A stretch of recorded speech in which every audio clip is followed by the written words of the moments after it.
And good morning, everyone.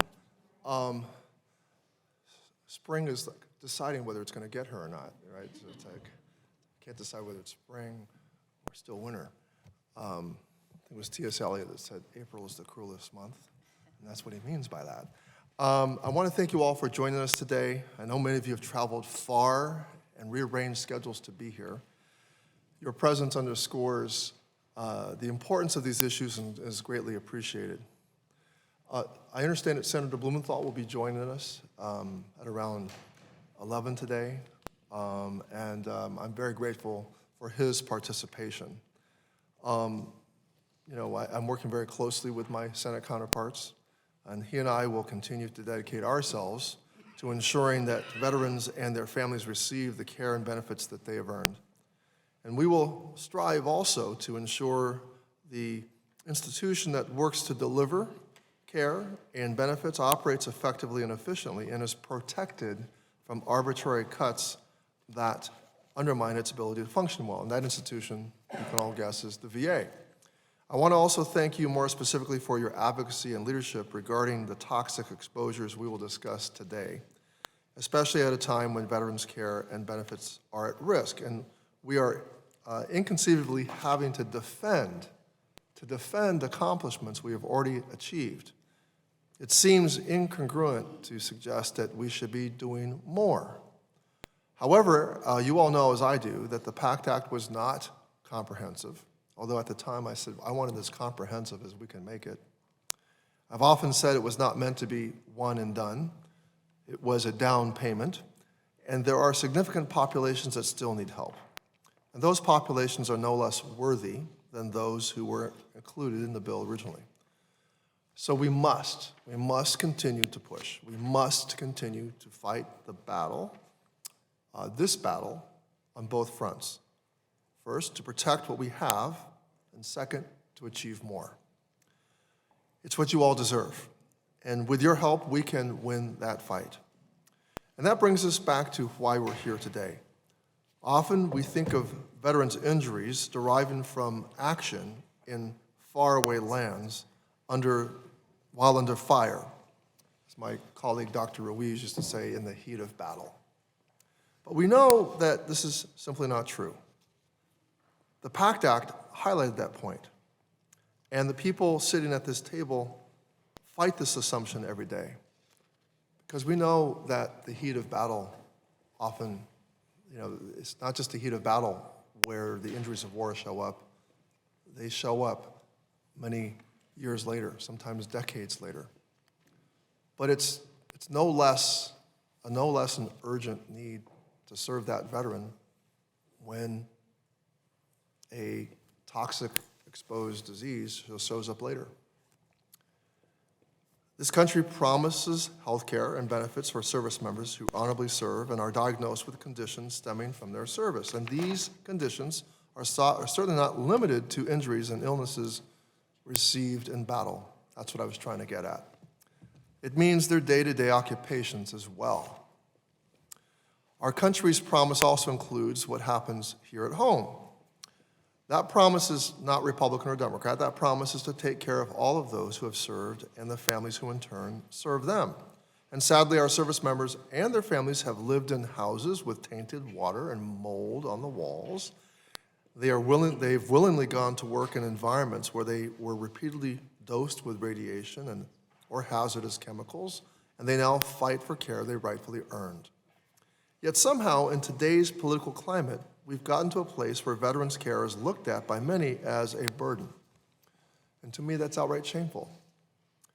Now, as medical appointments stack up, as the diagnoses stack up, and as the deaths stack up, we must further our efforts to address toxic exposures in the domestic sphere and push back against the idea that our service members are only in harm's way in war zones.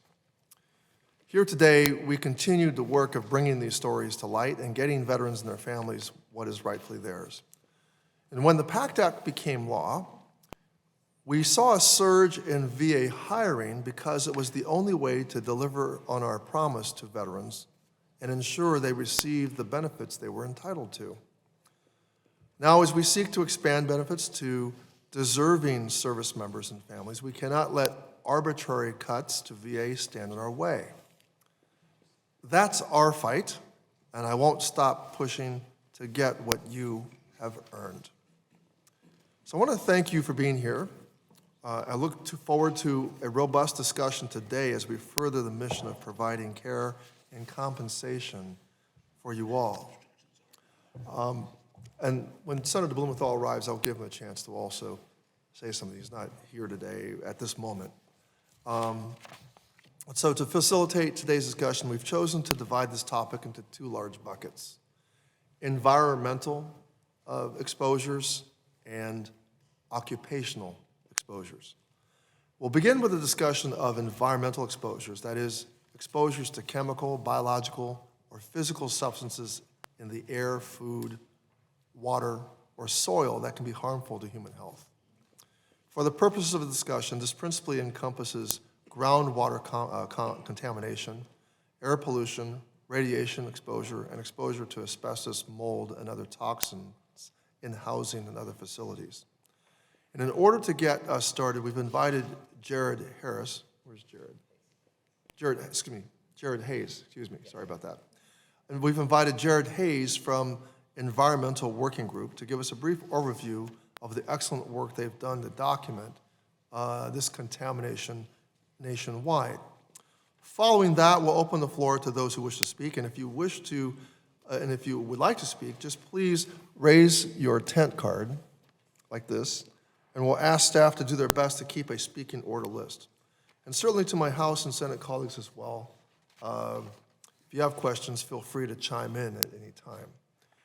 So, Mr. Hayes, the floor is yours. All right, thank you so much. And thank you for the opportunity to speak today. My name is Jared Hayes. I'm the Senior Policy Analyst at the Environmental Working Group, a national environmental health organization dedicated to addressing the risks posed by toxic chemicals. All of us are exposed to toxic chemicals, but military service members, their families, and defense communities are disproportionately exposed from everything from asbestos to volatile organic compounds. And service members are not only exposed to toxins on the battlefield. Toxic chemicals are present in the soil, the water, the groundwater at more than 4,500 sites at current and former military installations in the U.S.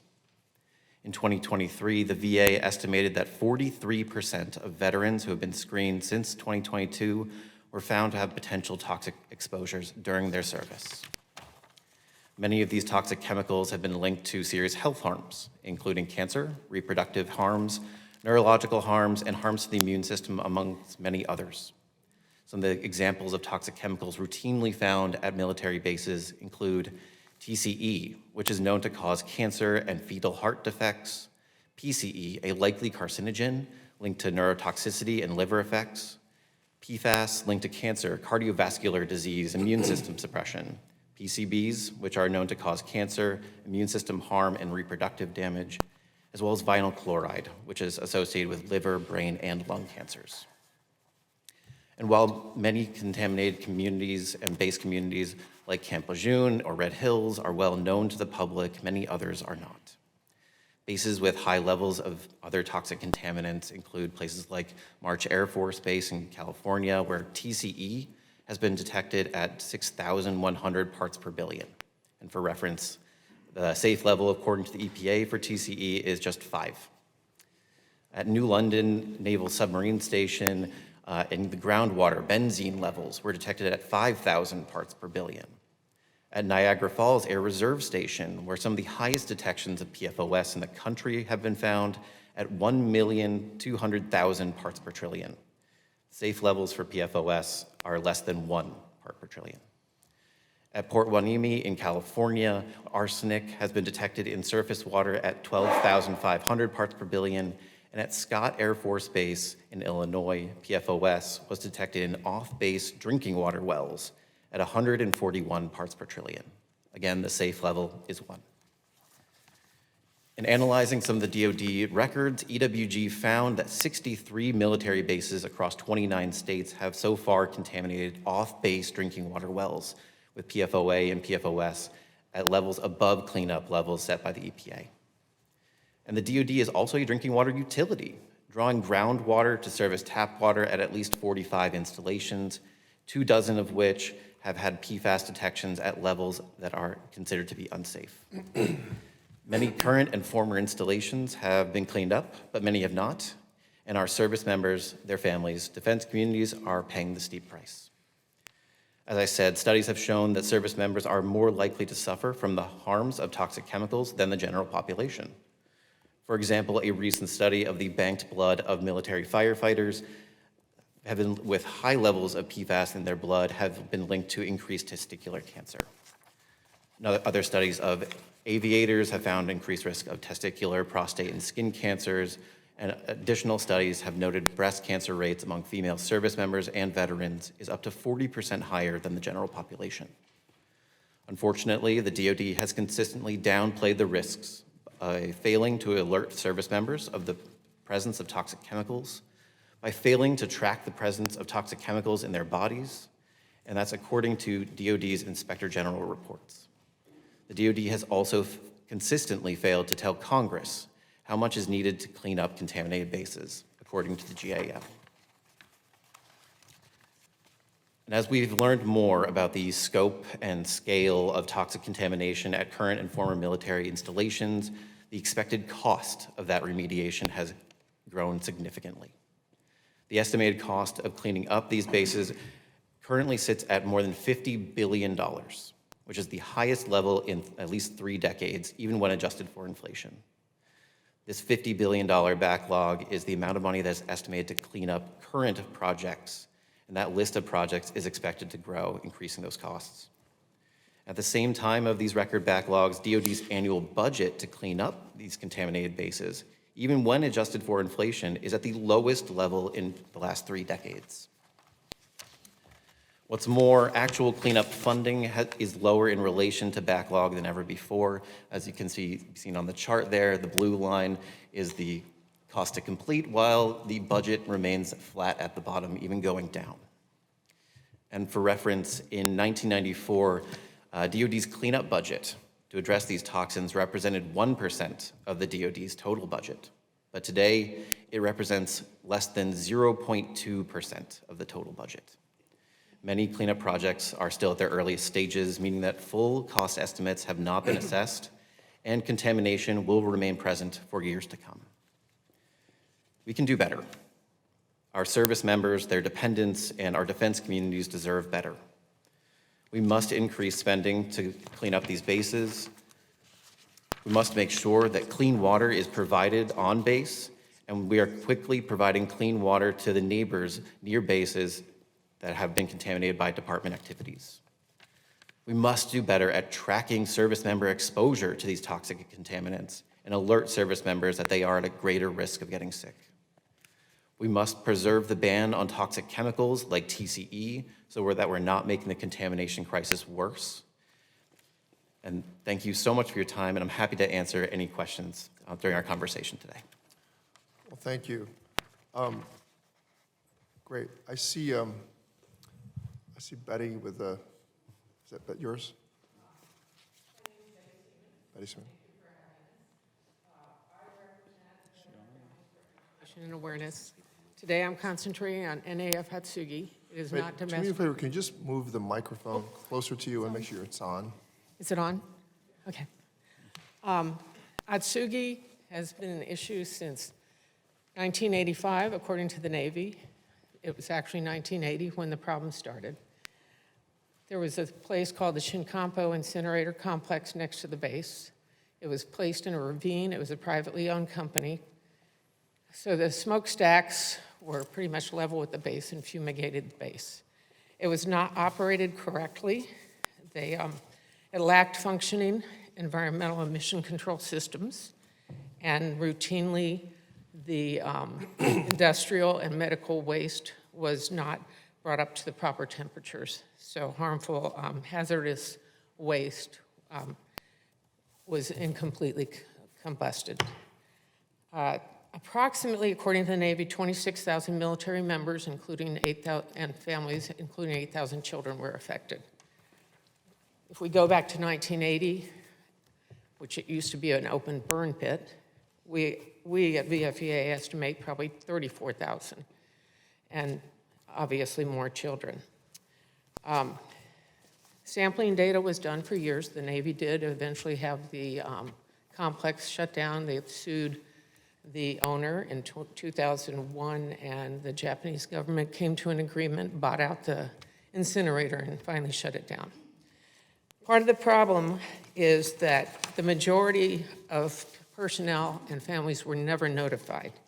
We estimate up to 86% of the population was never notified. Inadequate follow-up is another problem. Cancer latency periods mature at 20 to 30 years for some. In 2009, before the SVAC, the DOD said they would send a list of the military over to the VA to track. We FOIA'd for the last few months, if not longer. VA has no list. So finally, they received lists in March. We received a redacted version. I was able to look at it with my husband's dates of service, and one of our other board members, who's the caretaker for his father, was able to look. His father is not on it. So it's an incomplete list. It also does not take into account the family members. So no follow-up has been done. And also, I want everyone to know we are not here to blame. We're not pointing fingers. We are just wanting to be able to identify and implement solutions. We would love to see notifications made as they were for Camp Lejeune, and that was done in the 2008 NDAA, Section 315, defined how the notifications went to the Camp Lejeune military and families. We would also like to see a registry, which was recommended by some of Battelle Institute and some others that reviewed the Navy's investigation. And that registry was never established. There's never been a follow-on study or tracking. We would also like to see the NASEM review the health risk assessment as definitions of standards have changed and other data has changed over the years. And we would love to see, at least for now with PACT Act, the military members that were there included in with presumptions similar to Agent Orange, and also burn pits, because the exposures are very similar. And in the packet, we did put our board member, Sean Lopez, is the researcher. He put the exceedances of the chemicals and toxins that were found versus what the standards are today. And I want to leave you with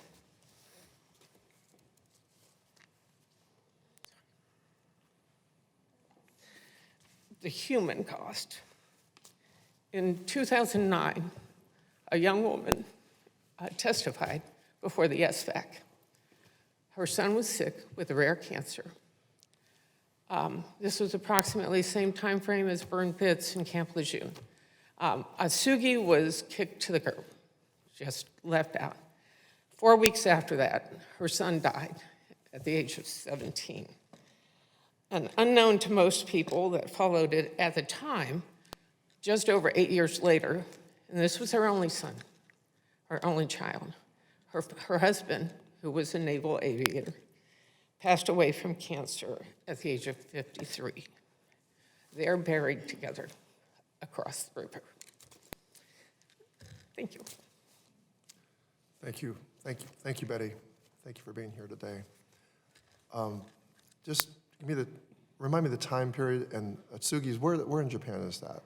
I'm sorry? Where in Japan was the Atsugi is in the Kanto Plain. It is southwest of Tokyo.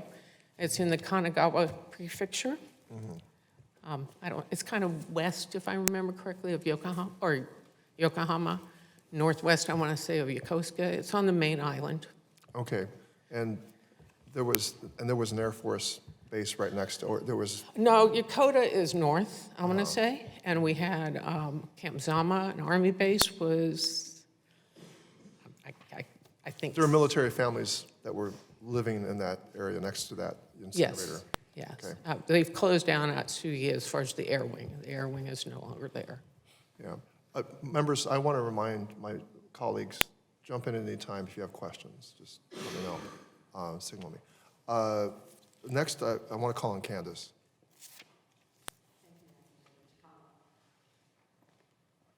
Here we go. First of all, thank you so much for holding this roundtable. It's a great opportunity for all of us around this table to have an opportunity to talk with all of you one-on-one. One of the things we're seeing at TAPS, which is the Tragedy Assistance Program for Survivors, we have now in our 30 years of service have actually had 120,000 families seek our support and services. But what we are seeing in more recent time, last year we had 9,000 family members seek our services alone in last year, and 37% of them were grieving the loss of a loved one due to illness. And the majority of those were due to their exposure to toxins. So we see this as a rising problem and a rising concern. But equally, we also know that families have been exposed. So I'll take myself, for instance. We are an Air Force family. My husband was a fighter pilot in the Air Force, and we were stationed at George Air Force Base in Victorville, California. And this was back in 1987 to 1990. We were a young Air Force family with many other young families as well. And what we didn't know, we knew there was an inherent risk with aviation. And we actually had a fatality. It was also this was an OV-10 base, so they were training with the Army. And we had a helicopter go down and lost all 6 young men. 2 of them were in my husband's flight. It was a tragedy, something that I'll never forget. I was on the other side of the door knocking, which is why I am now at TAPS. But what we didn't know at the time was there was another inherent risk, and that was below the surface. It was in our water. It was in the ground, and in many of the things that we were working. George, for those of you that don't know, was it was a World War II base that had been closed at one point and then reestablished, and it was a training base. So they used a lot of chemicals to train how would you actually fight fires. And they used it a lot for putting out jet fires. And they also had a lot of fuel that was underneath the surface as well. What people didn't know at the time was this was going into the drinking water. Now, my husband was there for 3 years. He was there every day, 5 days a week. We actually lived off the installation. So our exposure was minimized, but not enough. So over that period of time, what we didn't realize was that they were starting to look at George. And in 1990, it was actually added to the EPA Superfund site. So this was the year that we left, late in 1990, and the base was BRAC'd in 1992. So that is 33 years later. There were nearly 100,000 families that came through George Air Force Base. And when you think of Superfund sites, this is one of 722 Superfund sites. So when I'm using George as an example, we could put this across the country and talk about other bases as well. But since that time, my husband and I have never been officially notified. It's been 33 years. And to my knowledge, other families that had been stationed at George have never been officially notified. So like Betty, what we're asking for is transparency, notification process. We also agree that there needs to be a registry so that people at least can self-identify and add themselves, and I don't mean just the service member, but the families as well should be self-identified to the registry. What we'd also like to see is the ILR, the Individual Longitudinal Exposure Record. We would like to see that not just be used by VA and the DoD. We would like servicemen and women and their families to be able to access them. Right now, a service member or veteran cannot access their own ILR. It is being used to track where they might have been exposed to toxins or environmental hazards, but they can't even see what's in there or even make sure where they were stationed is added. And there's some MOSs where they're a little more secretive and they haven't even put them necessarily in the ILR. But we would also like to see an ILR 2.0 where families would be added to this as well. And one of the things we've been asking about is, wouldn't it be wonderful if we could take ILR and then the electronic medical records and use these together to be proactive and reach out to our veterans and their families and get them early notification? One of the things we talk about at TAPS is there is a huge difference between stage 1 and stage 4 cancer. We can save lives if we are proactive. So those are the things that we're looking at, and we are really seeing an uptick. And I unfortunately believe that this is, when you look at even mortality, only 3% now are hostile fire that we're losing when we're looking at the amount of people. Of course, suicide is a high level as well. But both suicide and illness loss are our highest amount of survivors that are coming to us. But I appreciate this opportunity, and I'll let others talk. But thank you very much. Sheila, you have a question. Yes. So my question is, as we're talking about self-identification, you triggered something. What we're looking at is there's a lot of cuts going on in the VA, and more people are being pushed out to community care. But there's a cultural competency separation there where a lot of people in the community care, the doctors, may not have seen enough veterans to understand that, oh, this symptom seems like what we saw in Camp Lejeune. Do you believe that if we had a requirement, accreditation, where now any doctor who's participating in servicing our veterans in community care, that they actually went through training so they could be able to identify people who were exposed to symptoms, let's say at the burner pit, or symptoms in a certain base location that had water poisoning? Do you think that would benefit an additional layer to not self-identification, but also helping the doctors identify for their patients? Yes, absolutely.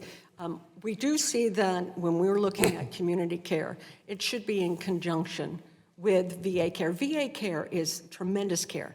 It's making sure we have proper access to that VA care. That's the real key. But when that care is not in the best medical interest of that veteran, then using that community care as well. But you're absolutely right. We need people that are trained to see that. And to understand what they're looking at. One of the things I didn't mention about George Air Force Base, it also, because of not just PFAS, but TCE and everything that was in the soil, we had a higher rate of miscarriages and infertility problems. And we even, one of our dearest friends had a very deformed child who only lived a year. I took her almost weekly to UCLA Medical Center since I knew the LA area, and she only lived a year. And this was something that was not talked about. Many of us were pregnant. I was pregnant with our daughter, but I was living off the base.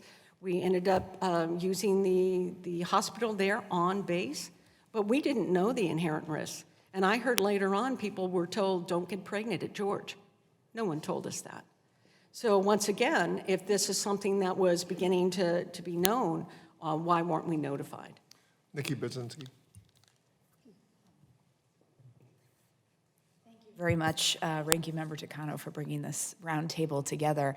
I represent a district in Illinois where Scott Air Force Base is just a little bit outside of my district, but I do a lot of work with the Air Force Base, and I know that PFAS is something in the forever chemicals or something that they're very concerned about getting into the groundwater there. And I don't think that concern is unique to just Scott Air Force Base, of course. One of the things I've been very concerned about with this administration is really the cuts to research in the veteran space and the impacts of what these forever chemicals and PFAS will mean for veterans that are seeing exposure in groundwater or otherwise. And specifically kind of lifting up research and cuts in the female veteran space as well, that we really need to be doing more investment and seeing big concerns around more of a scale back rather than a further additional investment.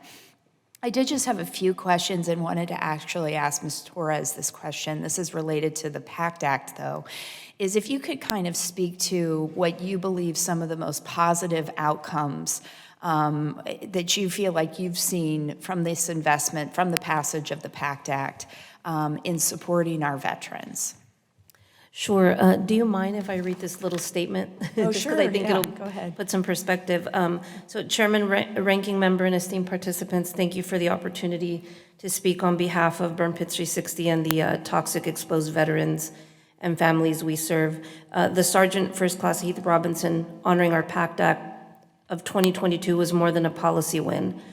It was a formal recognition of a reality veterans and their families have been living with for decades. It acknowledged that the battlefield doesn't end when service does, and that toxic exposure from burn pits, contaminated water, radiation, and more has left a lasting legacy of illness, suffering, and death. That victory, however, came at a great cost. We slept on the steps of our nation's capital. We held fire watch for those whose bodies no longer could. Our presence was a reminder that these veterans exist and that their injuries are real, and that our country owes them more than silence. I don't know if everyone got a copy of this, but I have one here. It's a graphic. And so since the PACT Act's passage, over 6.1 million at-risk veterans have received toxic exposure screenings. 1.5 million PACT Act claims have been approved at a 74.3 rate. Over 796 veterans have enrolled in VA healthcare, a 37% increase, and more than 43,000 veterans will receive a new cancer diagnosis this year. But this is not the finish line, it's the foundation. We're here today to emphasize that preserving the PACT Act's funding, infrastructure, and implementation is essential. The systems that have been built to identify, treat, and compensate veterans must not be undermined by shifting priorities, political negotiations, and lack of will. Burn Pit 360's independent registry now includes over 8,300 veterans who voluntarily reported exposure and illness, often long before the VA would listen. This data is not just numbers, it's proof of what we've long known. Toxic exposure is a slow-moving casualty of war. So we strongly urge that Congress safeguard this progress. Our veterans deserve consistency, not instability. They deserve care, not contingency plans. As we explore legacy toxic exposures here at home, at Red Hill, Fort McClellan, in military housing and beyond, such as those veterans exposed to toxins while serving at the Panama Canal Zone, we must remain vigilant. The scope of exposure may shift, but our responsibility and moral obligation does not. So thank you for that. Like I said, if you didn't receive a graphic, I mean, we've seen, just hearing everyone's stories of where we were 15 years ago, it's heart-wrenching and gut-wrenching, because I feel that we shouldn't have to be our own lawyers, doctors, researchers, and that's what I'm witnessing today, is a repeat of what happened even 20 years ago, 50 years ago. Your question was, what have I seen in a positive way for, again, hearing the stories of the families, the survivors, who are now not having to figure out how to put food on the table, not having to chase around witness statements while watching their loved ones die.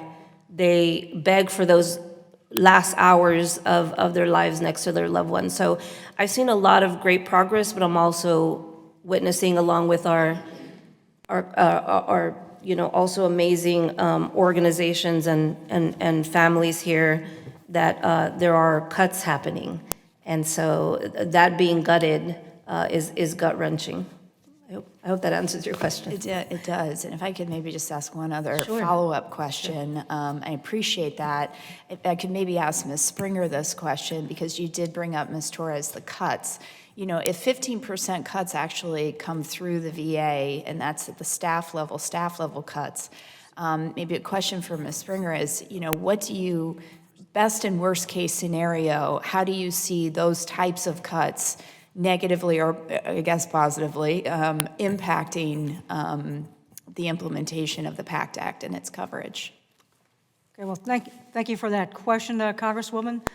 Right now, we are monitoring the situation, and we've been in communication with VA, and they, as you know, they're assessing their personnel staffing structure, and we should know more in June when they finalize their plan. But we are keeping a close eye on that, because we do get questions from our members regarding the same kind of topics. So that's where we are right now with that topic. Ranking Member Brown, I'm going to call on you after I call on Mandy. Mandy, go ahead.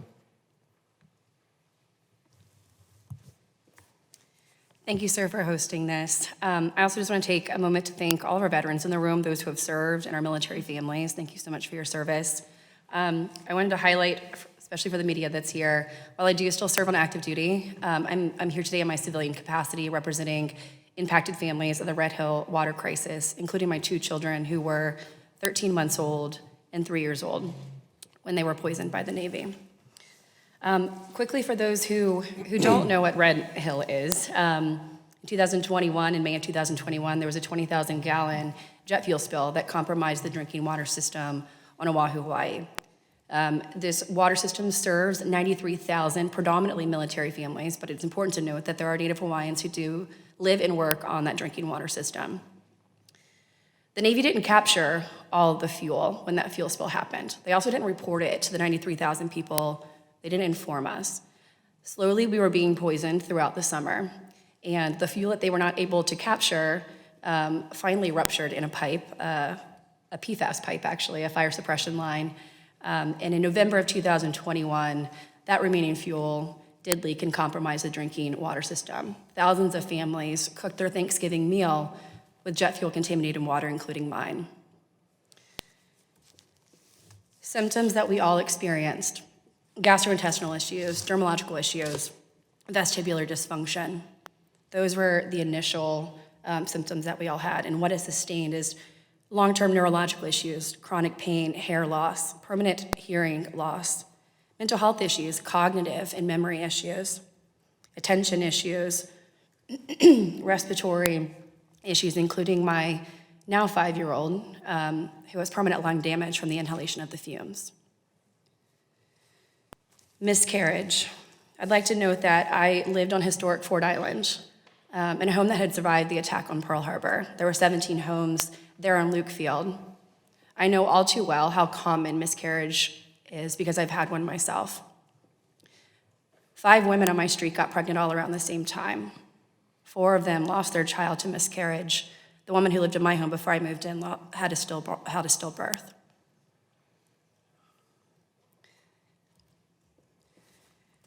Over the past 3 years, may I just say I'm very grateful to be here, but it's very disheartening at the same time. I'm also grateful for people like Rosie Torres and Dave who have paved the way for people like me. Because of your guidance and your mentorship, we've been able to make some headway. I think that we're the most recent toxic exposure event of what we're speaking about today. But because of your guidance, I just want to provide an update. The CDC and ATSDR are involved in Red Hill. To date, they've done 2 ACE studies. Those are self-reporting studies of symptoms. They've done a medical records review, which we still not have access to. Those have not been published. And they've also started a long-term public health assessment. When the PACT Act was passed, part of that law, Section 510, directed that the VA conduct a study on the human impact of jet fuel exposure. I'd like to highlight that they had 1 year to report that back to Congress. And the most disheartening part of it, despite Red Hill now being listed on the VA's website under jet fuel exposure, just below Camp Lejeune and tucked in between with K2, Red Hill was not looked at in that literature review. 93,000 people were impacted. The other significant group that was not looked at was Camp Lejeune, an event that happened 30 years prior to our water crisis. I would argue that Red Hill is a Camp Lejeune 2.0.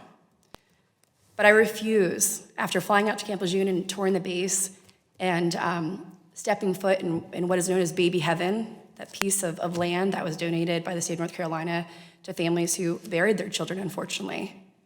The reason I'm here today, and the reason why I'm using my voice while still serving active duty, is because I refuse to bury my children. I refuse for this to continue. I don't want to be 30 years down the road fighting this issue. DHA, the Defense Health Agency, conducted a study, an EpiDaddy study, which showed increased neurological, migraine, and esophageal issues. We now have a registry in partnership with the University of Hawaii, which is huge, and again, recommendation by Rosie. And just in January, we launched and we're funded for a National Academy study, which we're grateful for, and that is hopefully will pave the way for things like presumptive conditions and how it is that we understand jet fuel exposure. But what I'd like to really highlight, which most folks, and Jared, thanks for paving that way, have highlighted, is just this has been going on for a long time, and there's not been a lot of lessons learned. The problems that I see, again, from just going through this, is that, when we raise our right hand, we know that there's inherent risk. But on the flip side of that, we as an organization, as an institution, have an obligation to take care of our veterans, and that's not happening. How it happens, how I see this happening, is that we have to be proactive with medical care. And that starts with adequate medical testing at the first time or the first known event of toxic exposure. When Red Hill happened, we knew. The Navy knew for 6 months. The Navy knew what the toxin was that we were all being exposed to. They knew when several thousand people ended up in the hospital. And I, as a mother, begged for testing, hair, skin, nails, take a body part if you have to. I want to know what it is that my children have consumed. The Navy somehow thought that they reserved the right to know more about what my children were being exposed to than I did as their own mother. We didn't get testing. And what I found from going through all of this and through a court case is that no testing equals no evidence, equals no indication of long-term harm, which then also equals no incident to service. And then we send our veterans out and they're fighting 30 years later for care. Medical testing has to be the number one. As soon as we know that there's a toxic exposure, we have to test our people so that we can get data, so that we can no longer say there is no indication of long-term harm. We know that's not true. The next thing that I'm asking for is mandatory medical monitoring. I'm a former cab commander in the 82nd. I had aviators. We have fuelers. We have folks that are exposed to this stuff in an occupational environment all the time. We say that there's mandatory medical monitoring, but we know that's not true. Every year, these people who are exposed in the occupational setting or in a known toxic exposure like Red Hill should have adequate medical monitoring. Let's test their blood, let's test their lungs, let's test their cognitive function. Let's continue to get data on this. The next thing is, and we talked about it, the lack of transparency. Again, when the Navy failed to warn, they took away my right to protect my children. And again, I'm here not to speak about just my own kids, 93,000 people. When I came to Hawaii, it was Welcome to Paradise. I had no idea what Red Hill was. And the people who are coming to Hawaii today have no idea what Red Hill is. And that is because we're not informing them. I believe that we should have an addendum to the leases. If you were going to live in military-based housing, you should be informed. You should be able to make a conscious decision about what it is that you're walking into. What happens at Red Hill is, in the Red Hill drinking water system, you come to base, you move into a house, and you have no idea that jet fuel, because I didn't, leaches onto porous materials. So our pipes have not been replaced, our basic plumbing have not been replaced, our hot water heaters have not been replaced, our basic things that we put in house like dishwashers and freezers that have ice makers, all of these parts and pieces are porous materials that jet fuel leaks into. And while we have flushed the system over and over again, that's like slapping paint on a moldy barracks room. It doesn't take care of the environmental problem. There is still TPH and water tests today as we sit here in this roundtable. And the thousands of people who come in and out of Hawaii have no idea, just like me. So I'm fighting to get leases updated. You have to sign and acknowledge that you're moving into a home that has had contaminated water, that there are still total petroleum hydrocarbons in the water system today. Every service member in their family reserves a right to know that. And the last thing I'll say is, we have really great Department of Defense instructions, and I'm a personnelist in the military, so there's only a few things that I can pay our subject matter expert in. And hazardous duty pay is something that we owe our service members. Hazardous duty incentive pay is defined in DOD 1340.09, and there's a specific section in there for toxic fuels and propellants. It's $150 a month. I have fought for hazardous duty pay because our service members were not issued proper PPE when they cleaned up the system. Our service member, many of them today, are still showering with water bottles. Access to clean water is a basic human right. If we are not supplying absolutely clean water to our service members, then at a minimum, they should be paid hazardous duty pay and issued proper PPE. An alternate water source in Hawaii for a family of 4 is approximately $150 a month.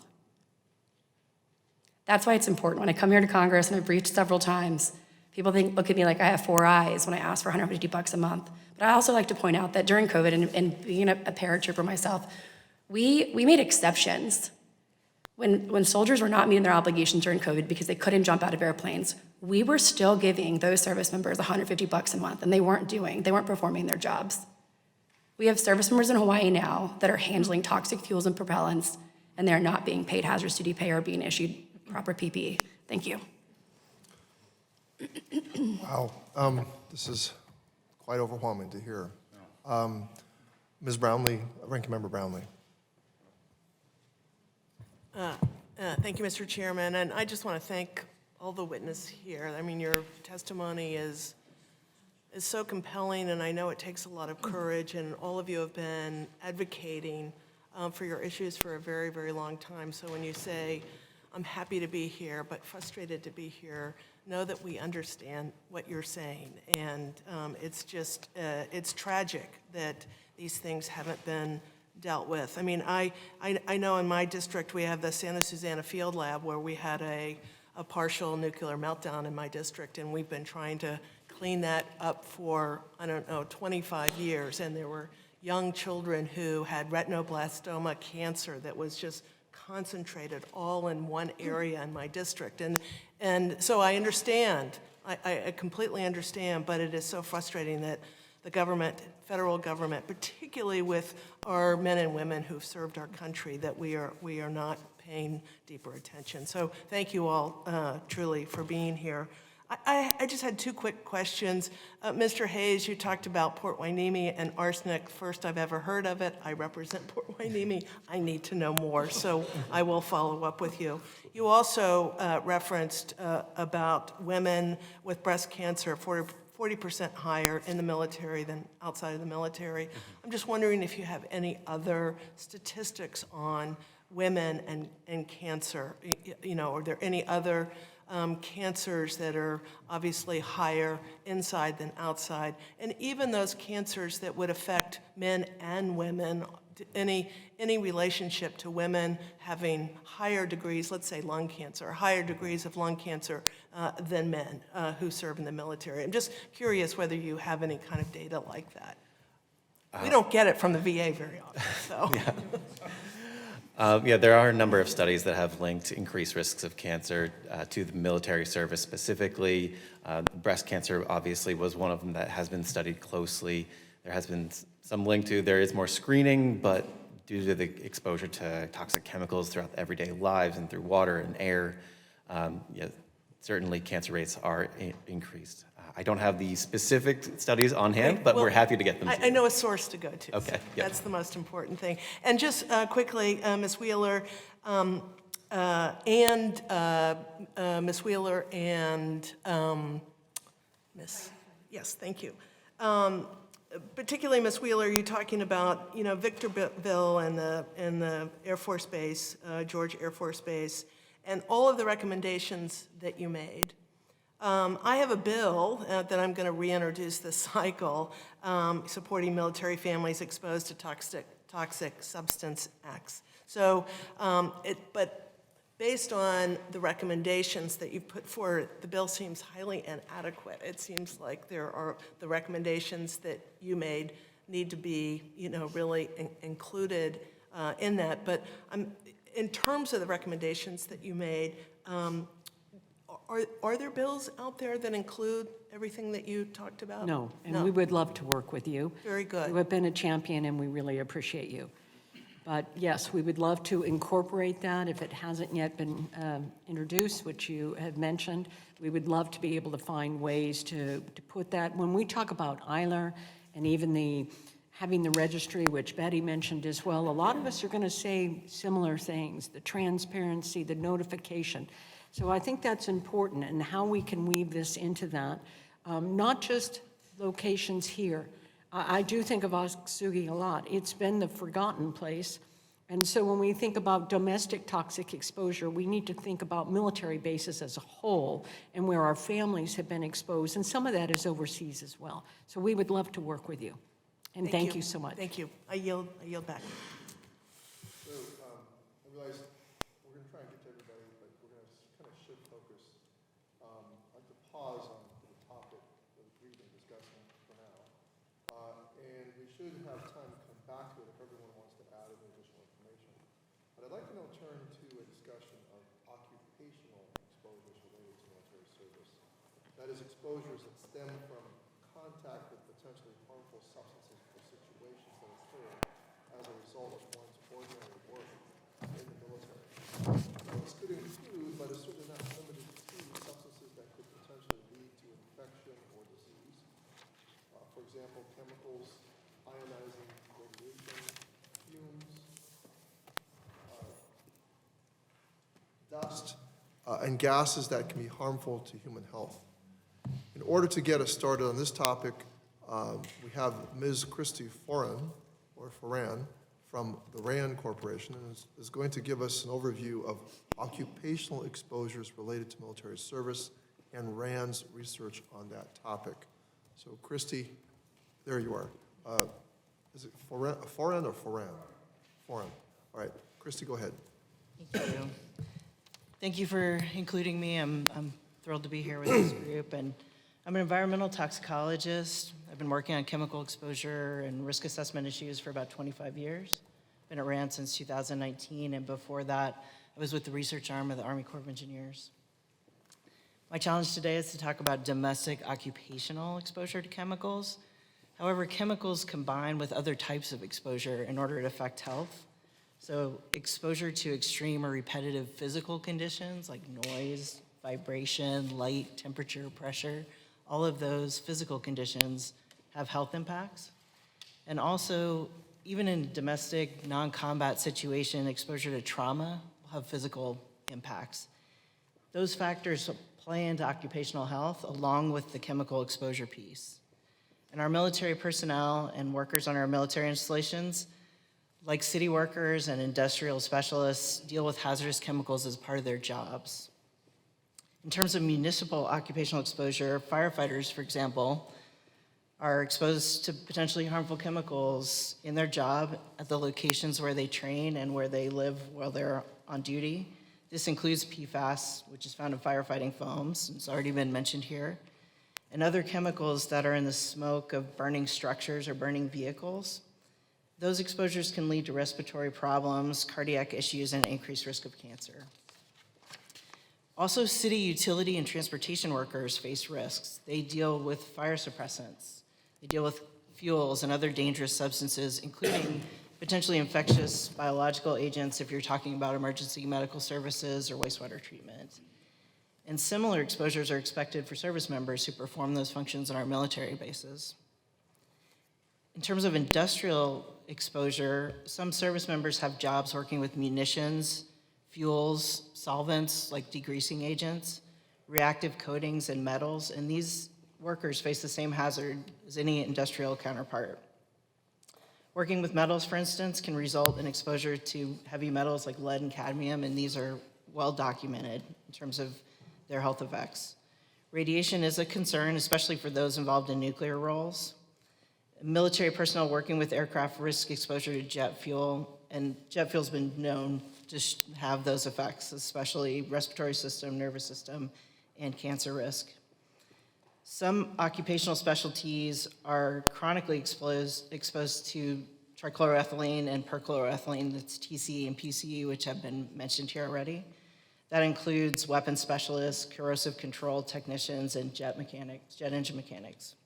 So the main point I want to convey is that our military personnel face a wide range of occupational health risks, just like you would see among city workers and industrial employees. And for all of these occupations, keeping careful records, it's necessary to track those exposures and improve safety. It's critical. But keeping track of these exposures to identify the potential health consequences is a challenge in part because they're two systems that have to work together in concert over a long period of time. So DoD and the services are responsible for identification and measurement of that chemical exposure. This is especially challenging because that exposure may not be recognized as something that's important to track until sometime after the fact when health consequences are raised. And the Veterans Health Administration bears the costs and consequences that may occur years after that exposure and in combination with other exposures and other risk factors. So transparency and accountability, as well as detailed activity and exposure records, are necessary to put those potential causes together with the exposure. In conclusion, domestic occupational exposure to chemicals on installations includes municipal type exposures to hazardous substances in jobs like firefighting, utility work, and transportation, and industrial type exposures, including risks from radiation, heavy metals, solvents, among other things. And the biggest challenge is to monitor those exposures and to keep and share a detailed record so that health consequences that may arise years later can be linked back to that exposure. Thank you, Christy Foran. I'd like to now call on Dave Crete, Invisible Enemy.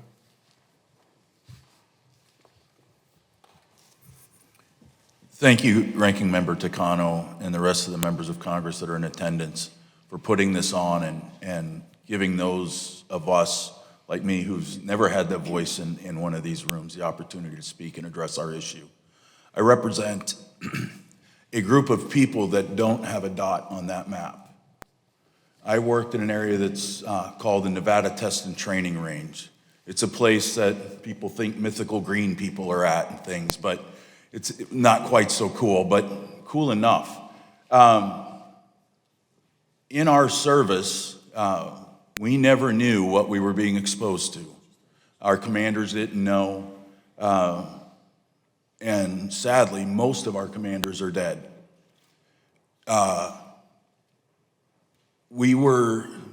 My dormitory was 2.3 miles away from a nuclear test. Front gate of my base was 5 miles away from a nuclear test, 6 miles away from a nuclear test, 8 miles away from a nuclear test, and 13 miles from a nuclear test. In 1975, the federal government did an environmental assessment of where I worked. Mind you, 1975 they did the assessment, 1979 they built my base. In 1975, they said nobody should be there. They said if somebody does go there, they should only be allowed limited access to limit exposure. Instead, they went with what was behind door number 3. They said the juice was worth the squeeze, and they were bold enough to put it in writing. They said the benefit to national security outweighs the future. Excuse me. It outweighs the future environmental liabilities. There's 3 things on NTTR. There's sagebrush, known as tumbleweeds, there's horses, and there's people. I would like to think that their liability, at least they were considering it to be the people. So I was stationed there in 1983 through 1987. About 10 years ago, Facebook, wonderful social media, we started finding one another that we worked with. And at the very first barbecue, which was at my house, there was 8 people in my backyard, including myself. It was kind of before the real kickoff, so it's a bunch of old guys sitting around drinking beer and talking. The conversation came up from one of the guys that says, does anybody here have tumors? I instantly spoke up. I had one the size of a grapefruit removed from my back. Now you won't unsee it. There's a little one on my forehead, there's another one on the top of my head, and there's about 20 more around my body. Okay, there's 3 on my thyroid, there's 1 in my lungs. I have a brain cyst. I have brain atrophy. Left side of my brain is shrinking and dying. That's not too bad. I'm one of the healthy ones. Average age of death for our unit is 65. In the last week, I've added 2 people's names. We now have 462 that we know of that have passed. Youngest being 33. I don't know anybody yet that's made it to 80. Our issue is not that, like so many others here, have to prove that the contaminations have caused a problem. The Department of Energy in 2000 was able to have a bill signed by President Clinton called the EEOI CPA. That bill took care of the person that cooked my cheeseburger at my chow hall, but refuses to take care of me, the guy that ate it. Just think about that. So the radiation exposure that we experienced was for 4 years. We lived up there. They knew when they did the assessment that our air was contaminated, our soil was contaminated, and our drinking water was contaminated. So the water that my food was cooked in was contaminated. The water that I showered in every day was contaminated. Worse,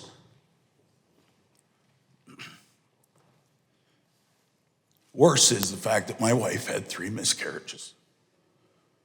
One of the guys that I worked with, his wife had 7. All 4 of my children were born with birth defects or significant health problems. 1 was corrected surgically. The other 3 will never be corrected. And they live with it. It's not their fault. I'm not saying it's mine, but I brought it home. It was my DNA that was permanently altered from low-dose, long-term ionizing radiation exposure. I am asking that Congress please allow us to get the benefits that every other veteran has earned. We're not asking to be special. We're asking to be equal. We all had these insane top secret security clearances and did the cool kid stuff. It was the greatest thing in the world, and I do not regret it. Because to regret that job would regret the rest of my life that I've lived, and it's been a great life. And I'm proud of what I did. Every member is proud of what I did. But I sit in front of you as 1, being alive, and 2, being healthier than so many others. So this opportunity I appreciate. But I ask that we become an equal member of the veteran community. And strangely enough, it's a huge ask. There's so many things that I could say. I speak about this for days, but thank you for giving me the voice. I will answer any question from now until the end of time. But Congressman Takano, thank you for your words that you've said before about us. And welcome Senator Blumenthal. I know it's not my job to welcome you, but thank you. Thank you to all the members and everybody else here that's participating. It's an incredible experience. Well, Dave Crete, thank you for that testimony. And I did see a bit more extensive reporting through the investigative reporting that I saw. And just know that I've been haunted by what I've learned, and I won't stop fighting for you all and everybody here until we get you what you're due. Thank you, sir. Welcome. Now, I would like to welcome my colleague from the Senate, the ranking member of the Senate Veterans Affairs Committee, Senator Blumenthal. Please make sure you turn on your mic because we're being recorded. Your opening statement. Well, thank you for the welcome. Not your job, but I appreciate the welcome. And I want to thank Representative Takano, the ranking member on the House side. I'm Richard Blumenthal, senator from Connecticut, ranking member on the Senate side, Senate Veterans Affairs Committee, and I want to thank him and my colleagues on the House side for having this roundtable. I apologize for being late. We're in the middle of a bunch of other stuff over there, and we have a vote coming up, so I'll be limited in my amount of time. But let me just say, nothing is more important than the topic that brings you here today. And I have staff who have been monitoring. We're recording what you're telling us. We're going to use that testimony as evidence for stopping the crisis that is unfolding before us at the VA. It's a crisis that, in a sense, is a self-inflicted wound. The PACT Act has been successful so far. The benefit claims have increased 27% in 2024 alone. I'm sure you're more familiar with these numbers than I am. The VA has processed 2.5 million disability benefit claims. We want to make sure that we continue that momentum. But the prospect of 80,000 or more staff cuts raises the issue of whether the progress can be sustain. And we're going to fight to make sure that the PACT Act is implemented as thoroughly, promptly, and successfully as every one of you and every veteran deserves. I have two sons who have served over the last 20 years, one as a Marine Corps combat officer in Afghanistan, the other is a Navy SEAL. They know about this issue. They've told me about it personally. I've talked to countless other veterans who have informed me in great depth and passion about the toxic chemicals, not only at burn pits, but elsewhere, that they've been exposed to abroad and at home. So I just want to thank every one of you for keeping faith with your brother and sister veterans, for giving us the benefit of your advice and counsel and the facts that you bring to bear on this very, very important issue. And I'm committed to continue this fight to increase the pace and intensity of it so that we keep faith with you and make sure that every veteran gets what they deserve. Thank you very much for being here today. Well, thank you, Senator Blumenthal, for joining us and adding your circle of influence to what we can get done together. I'd like to call on Danny. Is it Seebeck? Danny. Representative Takano and Senator Blumenthal, thank you both for giving me a voice here and allowing me to be here. I definitely want to thank all the other folks here. I see a lot of really brave people telling some very haunting and disturbing stories, and the common theme is that they're all preventable. I am an active duty officer in the Space Force, and I spent 18 years in the Air Force, and I am here in my personal capacity today. I want to make sure to get that out there. I think there's a common theme here, obviously. That's why we're all here, and we're taking a lot of casualties, and these casualties are not taken on the battlefield. Instead, they're taken in our workplace. The PACT Act does a great job of trying to cover some of that for people that are overseas, but obviously we need that documentation to cover our folks that are here. I'm representing the ICBM community, intercontinental ballistic missiles. People don't like to talk about it. People are really upset that I'm talking about it. But the fact is that these environmental hazards, and my mind definitely crosses over both areas.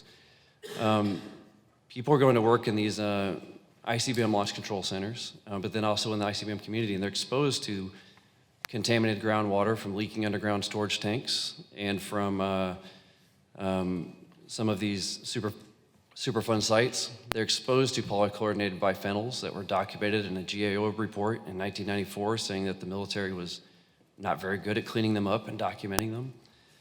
And they're also are exposed to the contaminated air from the burn pits, the burning of material that we would do in the launch control centers, underground in an enclosed environment with recycled air. And as everybody's story, these are preventable. We know about these things. What we have not done is over the past 62 years in the case of the ICBM community is just documented them. I had to go to a VA person and pull some favors to get my ILR. And it says that I visited Poland once. It doesn't mention that I pulled 148 alerts in a launch control center with polychlorinated biphenyls and with this contaminated air and water. We really need to work on the documentation, obviously, and the military is making steps to get that done, but obviously not fast enough. This is urgent. I was diagnosed, and another common theme amongst the team here is that we didn't learn about the environmental hazards and then go searching for a problem. What we learned is that our kids and our friends were dying of cancers and having other illnesses and birth defects and other things. And then we started looking to say, well, why might this be? In my case, I was diagnosed with cancer, non-Hodgkin lymphoma, a terminal cancer, 2 years ago. But not by myself, with my friends. We were diagnosed at the same time by a couple of the same doctors. These are all active duty officers, about 42 years old. I now know 13 people, and when I say no, people that I would have a drink with or have a meal with, that are part of my close military family, that have non-Hodgkin lymphoma. diagnosed at the average of 42 years old, about 25 years older than average. The lady asked a minute ago if we have analysis showing increased rates of cancer with the military community. Absolutely. I've been working to get it published for the last year. But we absolutely have it, and it's documented that there's a large cancer cluster in Montana. Probably also in Wyoming. We're going to publish this material, and people are going to be surprised by it. And I think that's what's driving everyone here crazy, is that people act surprised. All they have to do is go to the oncology office in Denver. I can find my missileer buddies there. That's where they are. We're all sitting in the same chairs getting chemotherapy. Some of them are, getting that done today. So what we're really asking for is we need to work on the documentation. We need to absolutely add some of these kind of smaller, unknown communities to the PACT Act so they can be taken care of, so these widows, my widow someday doesn't have to go fight for service connection. They don't have time to do it, and they don't know how to do it. My group, the Torchlight Initiative, has been successful on a very, very tiny, small scale, but effective at helping people one at a time try to get service connection for some of these widows and partners that have lost their spouses to these environmental hazards. But it's not enough. I don't have the resources to do it. And that's why we come to you to be heard and to gain those resources and to gain that voice to come and help take care of us. So my story is the same as everybody else's. I'm not going to go through a full statement, but please help take care of this ICBM community. We will leave chemotherapy and come here and speak, and while we still can. We absolutely need your help and support to take care of this community. Thanks. Well, thanks, Danny Seebeck. Thanks for holding up a torchlight. I think Senator and I intend to put a spotlight on all of this as much as we can, for as long as we can, until we get something done. We wish you well with your help. Evan Davis. Go ahead, Evan, with firefighters. Great. Thank you both so much for holding this roundtable discussion and your bicameral leadership and building a safer environment and a safer community for everyone across the country. My name is Evan Davis. I'm with the International Association of Firefighters. We have the honor of representing 355,000 professional firefighters across the country. About 20% of those firefighters are veterans themselves, and among our members are several thousand civilian firefighters that protect DoD installations around the world. Our members on DoD installations serve as both structural firefighters, responding to the quote-unquote routine house fires, car accidents, medical emergencies. And our members also serve as the crash rescue firefighters that protect airfields across the country and across the world. Regardless of where firefighters serve and the mission they do and the work they perform, cancer is the biggest threat to our lives. Cancer is by far the most common killer of firefighters. As you can imagine, we're surrounded by carcinogens throughout our daily work. Certainly when we're responding to fires, the smoke is filled with gases and other products of combustion. Diesel exhaust is a known carcinogen, but probably the most profound and largest driver of the cancer that we're facing is PFAS. When you look at the world in which firefighters serve both on DoD bases as well as other civilian firefighters at local, state, and federal levels, there are two main drivers that we're really focused on trying to reduce exposures. The first is called AFFF. It's aqueous film forming foam. It's a firefighting foam that was very, very effective, and it's full of PFAS. Unfortunately, it is a huge driver, as a number of my colleagues around the table have spoken, huge driver of cancer cases, both for us firefighters, as well as the communities we protect. When those foams are used, it gets released into the environment, certainly taints groundwater, taints other environmental considerations. We really appreciate that Congress over the years has made strides in pushing DoD to migrate away from AFFF. There are fluorine-free foams available that are significantly safer. Other countries have moved pretty rapidly to adopt the use of these foams. From fiscal year 2020 to 2023, the NDAAs have had varying degrees of requirements for DoD to to get rid of AFFF and move towards those fluorine-free foams.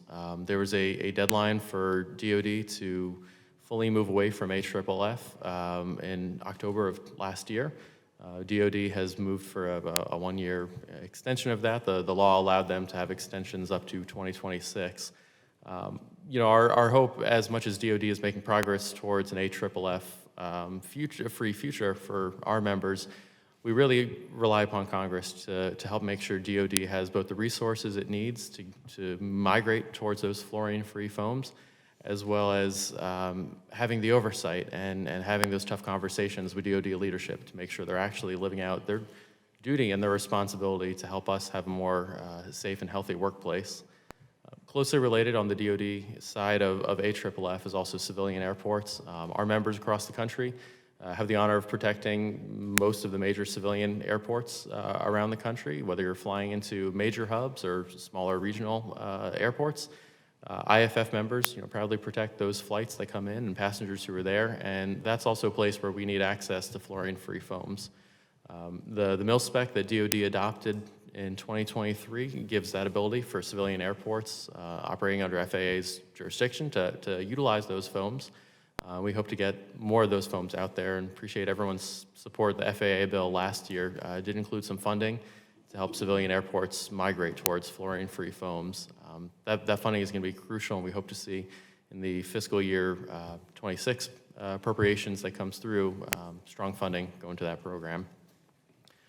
The other main driver of our cancer that we really see a lot of problems coming from is our turnout gear. The protective gear itself that we rely on to protect us from fire is a source of our cancer and is a main driver. Our gear is manufactured with intentionally added PFAS to the gear. PFAS certainly does a good job of keeping water away from substances, but it also does a horrible job of actually protecting us. It's a terrifying day for our members when they realize that the gear that's meant to keep them safe is actually what's killing them. Sadly, as you may know, we don't have a PFAS-free alternative out there. There are lower PFAS gear that's out there. We're doing independent studies to verify their performance and the composition of those gears. But to this date, we still need PFAS-free gear that actually protects us. We appreciate the fiscal year 22 NDAA had a directive for DOD by 2027 to only purchase PFAS-free gear. And once we have that gear available, it'll be critical to have DOD migrate towards PFAS-free gear and actually allow us to have the gear to keep us safe.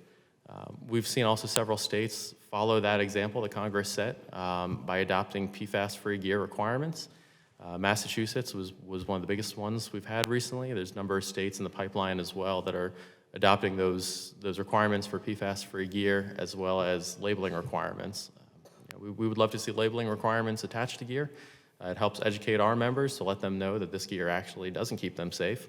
But as my colleagues have all talked about the need to document exposures, to document what's driving our cancer cases, those labeling requirements in the gear as a PFAS-containing item is a critical part of that document trail that we have to build. Moving forward, two of the biggest places our members really are urgently requesting Congress's support is both on developing that PFAS-free gear. We have some legislation that's hopefully will be introduced fairly soon to create a research program to develop PFAS-free gear. This next generation gear, beyond being PFAS-free, we imagine would also be made of material that's more resistant to contamination. Our gear currently today, when we go into a fire, just acts as a giant sponge and soaks up those carcinogens and leaves us vulnerable to secondary exposures long after the fire has since gone out. We need help working with research scientists to have the funding to do that work. We have a long history of realizing the chemical industry has not been an honest partner with us and has not been an honest player in terms of the safety of chemicals. And certainly PFAS is a prime example. So we'd like to see, as part of this research, firefighters and nonprofit scientists leading the way. We really feel strongly that industry, while they may have a role in some of this, can't be allowed to sit at the driver's seat for this work. Secondly, we also would like to have help expanding the death benefits that are available for civilian firefighters to include occupational cancer. In the 1970s, Congress created the Public Safety Officers Benefits Program, which provides death and permanent disability benefits to firefighters and other first responders who were killed in line of duty. The program covers both traumatic causes of death, so you think car accidents, explosions, as well as medical causes of death, heart attacks and strokes in the line of duty. Unfortunately, much like challenges that the PACT Act sought to address, for our members, you have to identify what caused the incident that caused the firefighter's death. And so when you're dealing with cancer, which has likely come from cumulative exposures over the course of a career, it's impossible to point to a specific single incident as much as logic can tell us where the cancer is coming from. As a result, the PSOB program, by and large, does not pay death benefits for firefighters who die of occupational cancer. To put a face on this, in 2023, 2 of the many cancer deaths we had in the fire service, one was a gentleman named T.J. Morey, who was a firefighter at NAS New Orleans in Louisiana. He succumbed to cancer at the age of 39. He had 3 children. His family likely is not eligible for this death benefit because there's no way to conclusively prove that his cancer came from being a firefighter. Despite the fact that he was a fitness buff, he smoked no cigarettes, he kept a healthy diet, we can't prove with 100% certainty that his job as a firefighter caused his cancer. And so his family is having to pick up the pieces without assistance. Similarly, in my hometown of Virginia Beach, we had an FA-18 crash into an apartment building in 2012. There was a large fire response. There was a large cluster of cancer cases that happened subsequent to that jet crash. One of those firefighters, Matthew Cheverati, passed away at the age of 44. Also was an avid runner, hadn't smoked a cigarette a day in his life, kept a healthy diet, and his family also is not eligible for those death benefits. As much as we logically know, that jet crash likely caused his cancer. And as we speak, the DC Fire Department is deeply concerned about what the future will bring. We all saw the jet crash earlier this year at DCA that involved a Black Hawk helicopter and a civilian airliner. DC's firefighters spent days diving in the Potomac, sifting through the wreckage, looking for survivors. We know there's going to be likely cancer cases that come out of those exposures to the fuel that was in the water and other elements of the wreckage. But again, the PSOB program likely will also deny those benefits if those deaths occur. So look forward to working with everyone to hopefully solve these issues as well as address the myriad of other issues that my colleagues have raised here today. And thank you again for your bicameral leadership. Well, thank you, Evan Davis. Dr. Dexter has to depart soon, but she wanted to ask or make a quick point. Go ahead. Yeah, thank you so much. And I just want to acknowledge, one, I'm a pulmonary and critical care doctor, and a lot of us are the lead occupational medicine folks, and Stella Hines is somebody at NIOSH who I worked with at the University of Colorado. And so when I was a VA doctor and when, just as a VA physician, one thing I formally, not currently, I want to elevate the importance of continuing our support for maintaining the VA care system. We talked about whether it would be important to train community care physicians to identify exposures and connecting those. I will just say that's very hard to do. You don't see enough cases to actually be trained to identify it. It's much better to have that focus consolidated in a group of people who see these veterans. And so I just want to underline the importance of maintaining that. The other thing I want to say is I had a group of NIOSH scientists in my office yesterday who have all been fired. And they are the ones who draw the connections between your exposures and help us identify not just the cause and the effect, but also how to mitigate or decrease the harm. For our firefighters, there's so many different ways.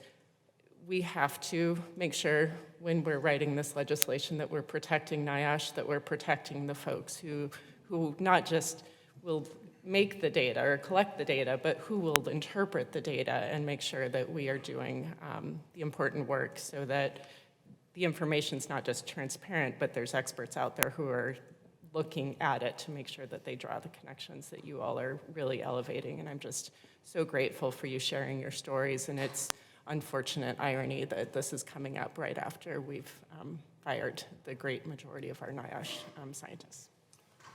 Mr. Chairman, if I... Go ahead, Senator Blumenthal. I would just mention, because you made a reference to the NDAA, National Defense Authorization Act, where I have helped to lead efforts on PFAS. As you know, we've worked through the NDAA to limit the exposure. We're doing the NDAA again. Obviously, we do it every year. Generally, it's bipartisan. It's must-pass legislation. We have to do the military reauthorization, otherwise our servicemen and women don't get paid, literally.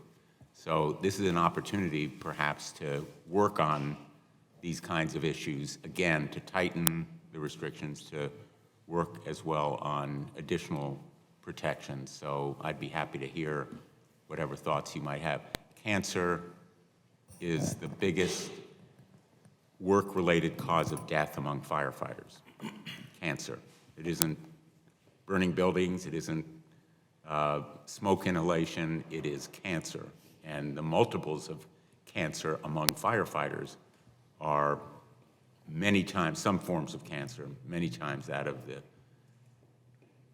general population. So this is a public health challenge in real time for us, and thank you for your testimony today. So thank you, Senator Blumenthal. And Dr. Dexter, thank you for making your point. I was just on the floor yesterday talking about passage of bills that I supported, but dependent on the work from the CDC. And certainly this granular knowledge about the NIOSH researchers who are housed within CDC. These are the impacts on our ability to make progress on the issue that we're confronting here today. While many of you have highlighted the phrase in the text in the law, which is in the best medical interest of the veteran, let's bear in mind that the best medical interest of the veteran is, in this case, making sure that we have infrastructure at the CDC, research infrastructure at the CDC, and the provider infrastructure within the VA. So making sure that the EMRI, the electronic medical records, provide for the flow of records back from the community isn't going to be enough in this case. It's not, community providers will not be a substitute for the providers within the VA who have the expertise and the volume of cases and the knowledge base, knowledge about all of this, to be able to connect the dots between what they're seeing presented by that patient. And so this is another vital, I think, pillar that we have to point to why the VA is important to have its own provider infrastructure, and that it all just cannot be farmed out to the community. And so thank you, Dr. Dexter, for that really important insight. I want to call on Scott. I guess, Scott, you also go by Stacker. Is that right? Scott Stacker.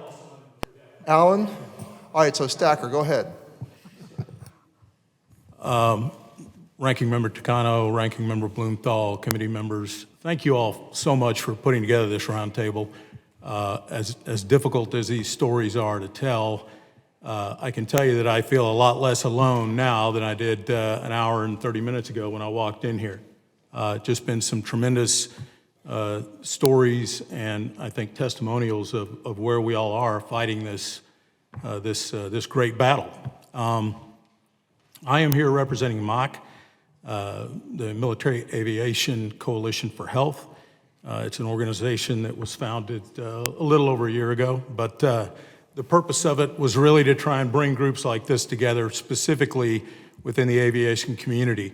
And right now, what we're trying to do is seek advocacy for House Resolution 530, which is the ACES Act. I'm a retired naval aviator and a cancer survivor, and during my 23 years of service, I primarily flew the E-2 Hawkeye for 14 years and logged over 3,000 flight hours and 290 carrier-arrested landings. I participated in multiple combat deployments and served as an instructor pilot stateside. I retired, and 4 years later, In 2014, I was diagnosed with colon cancer. No history of that in my family. After the cancer was discovered, and for my 52nd birthday, I had major abdominal surgery to remove the tumor that was growing there. My wife didn't think that was a very good birthday present, and neither did I at the time. But when the surgeon came back in and said that they had gotten all the cancer and that it had not spread, it was a good birthday present after all. But the reason that it was is because it was caught early at stage 2, not stage 3 or 4, and I'll get to that here in just a sec. So as I recovered and counted my blessings, I began to wonder about folks that I had worked with in a past life in the Navy, in the E2 community. And so I established, with some help from my friend here, Danny Seebeck, benchmarking off of the work he did for Torchlight Initiative, I set up what was called the Hawkeye Initiative. Over 2 years, the data that we've collected is as follows. We have documented 162 cases of cancer in individuals who served in the airborne early warning and control community. So that's a fairly small community. It's a rather small aperture. It's the E2 Hawkeye and the E3 Sentry, so Navy and Air Force. But of those 162, 7 of those E2 air crew were folks that I personally flew with. I knew them well. I knew their families. And I was shocked, frankly, to see the numbers reach that level. But again, as we've heard from a lot of the folks around the table, so much of this, and the term that was used earlier was self-identify. I read that almost as self-help. We're going out and basically flipping over rocks trying to figure out, hey, how bad is this problem? And, who should we be talking to and what should we be doing about that? And so your efforts here today, listening to these stories, are a huge leap forward for us. Moving on, what I can say is that those numbers, those 162 cases, seem high, and in my opinion they are, but my opinion is not fact. And that's where the ACES Act comes into play. I think we need the ACES Act to basically take some of the randomness and the uncoordinated and limited access that we have as grassroots efforts and institutionalize it. Turn it into something that can be tracked and funded and can produce a result, not just collecting data and opinions, but actually turning it around, going from incidences to causality and from causality to solutions. And I think that's where we have sort of come at this point today.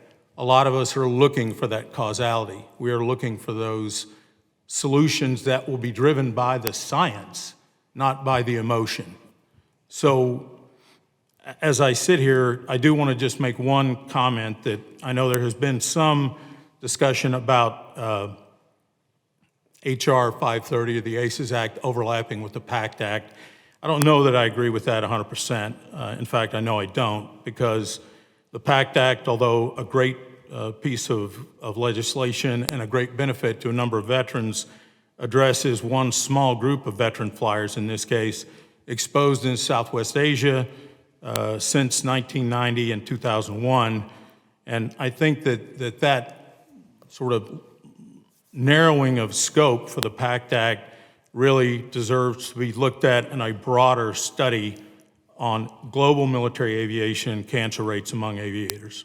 So I'll close with just saying that military aircrew health affects national security, and it requires prioritization.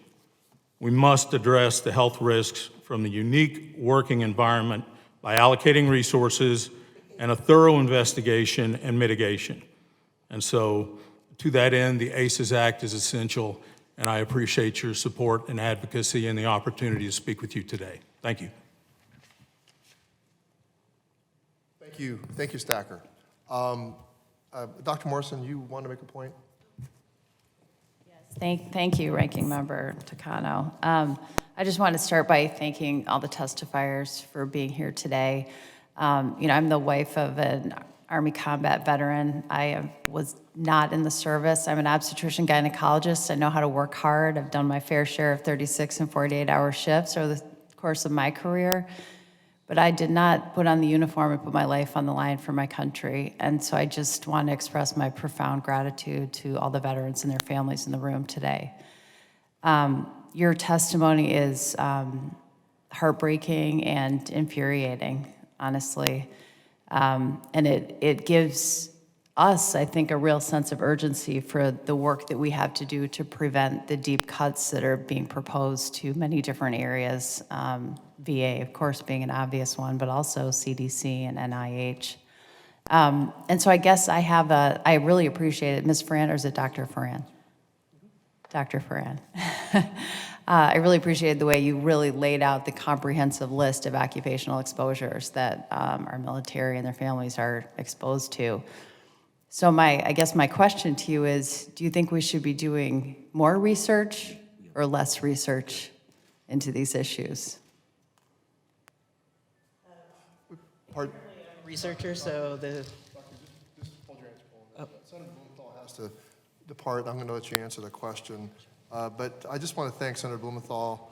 I want to thank him and mention that one of the reasons why we are doing this roundtable is to make sure that his sons who are still serving don't have to fight the same battles we're fighting here today. And if you want to give us a parting word. Yeah, just to reiterate what Ms. Morrison just said, my gratitude to every one of you for being the voice and face here today, and you're speaking for so many others, but we need your leadership and your advocacy. It's just absolutely critical. I apologize, we have a vote that's just started, and I know you wouldn't want me to miss it. Certainly the people of Connecticut wouldn't want me to miss it. So once again, I thank you, and I apologize for having to run. Well, thank you for your partnership, Senator Blumenthal. And Dr. Foran, please continue. Just remind us what the question was again. You asked her. Given the range and comprehensive list of occupational exposures that our military members are exposed to, do you think we should be doing more or less research into these issues? I'm a researcher, so my predilection is always for more research. I think in these cases that the exposures are so complex, there's so many additional factors.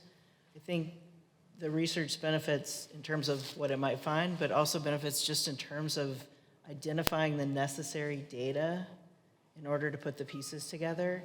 And also, hopefully identifying those, once we can make those causal links, identifying situations or capacity or technology that could prevent one of those contributing factors, that is also a benefit that you could get from more research.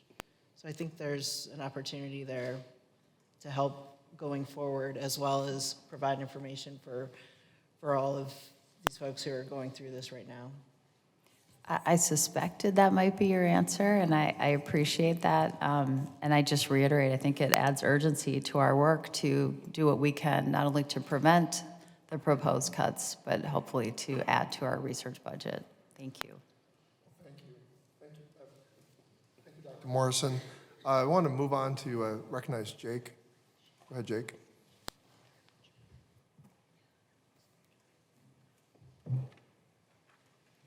All right. Good morning, everyone. I'd like to thank Ranking Member Takano, Dr. Morrison, Congressman Garvey, and the other members of Congress that made this roundtable possible. I'd like to thank staff.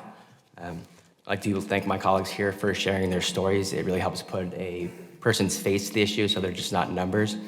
And I feel a common theme here from Candace's, Dave's, and Mandy's remarks was that there is a need to relook at who are making the decisions to open a base on a known toxic exposure site, who's making the decision to reopen George Air Force Base, who in the Navy is making the decision to not tell anybody about the jet fuel coming out.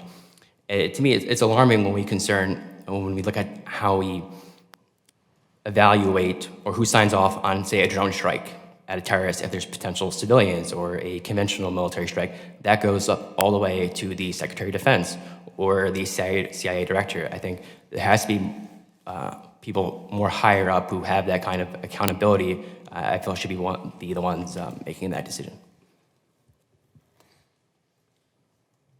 Thank you for that, Jake. So to clarify what you're saying that the accountability for who makes these decisions on opening bases needs to be at a higher level than who has been making these decisions? Is that what you're saying? Yes, sir, remember that the same kind of rigor we apply to, say, a drone strike, there should also be, that level of care and attention should be applied to our own service members when they're at home. I have one question generally. I mean, we talk about the ILR, that it's difficult for active duty and veterans to actually get access to their ILR. The ILR keeps track of the history of where they've been and what they've been exposed to. Folks here are saying that we want to make sure that that extends to also, that transparency about ILR extends to the military families. In the case of Hawaii and Red Hill, so it was the Navy population, they were living on base. Is that what happened? They were living on base, but you're also saying that Native Hawaiians were also exposed to the pollutants in the water. I live not far from Archer Reserve Base. I'm getting earmarks all the time from my water districts, and among them is earmarks to have water pumps and filters to try to, and my water district's like, well, what level is the EPA going to tell us about PFAS and how much do we need to clean it up? My concern is also how much of this overlaps the general population, because I think we're also going to generate political will.